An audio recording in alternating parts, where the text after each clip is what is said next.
Inaasahan dadagsa simula mamayang hapon sa North Luzon Expressway ang mga motoristang uuwi sa kanilang probinsya para sa undas.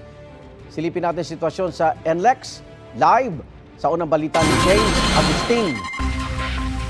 James. Igang, good morning. Maluwag pa naman yung sitwasyon dito sa Balintawak Toll Plaza ng North Luzon Expressway ngayong umaga.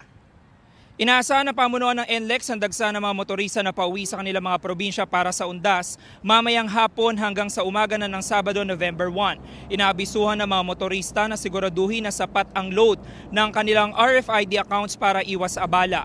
Kung walang RFID sticker, may mga lanes naman na maaaring magbayad ng cash. Nagdagdag na rin ang NLEX ng mga nakadeploy na traffic, toll at emergency personnel. Suspendido lahat ng roadworks simula kahapon hanggang sa November 3, maliban na lang sa mga emergency repairs. May free towing service din para sa mga Class 1 vehicle sa pinakamalapit na exit mula alas 6 ngayong umaga hanggang alas 6 ng umaga sa November 3. Kaninang madaling araw, may ilan na tayong mga kababayan na maagang bumiyahe para raw makaiwas sa inaasahang traffic sa expressway.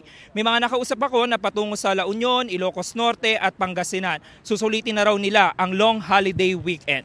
Samantala, Igan, ito po yung live na situation ngayon dito sa Balintawak Toll Plaza ng North Luzon Expressway. Yung nakikita nyo na nagkakaroon ng pila, yan yung mga walang RFID sticker at kinakailangan magbayad ng cash. Karaniwan dito yan sa may gawing kanang bahagi nitong toll plaza. At nakita natin na nagdagdag na rin nga ng personnel itong pamunuan ng NLEX dahil nga po dun sa inaasahang dagsa ng mga motorista dito sa expressway.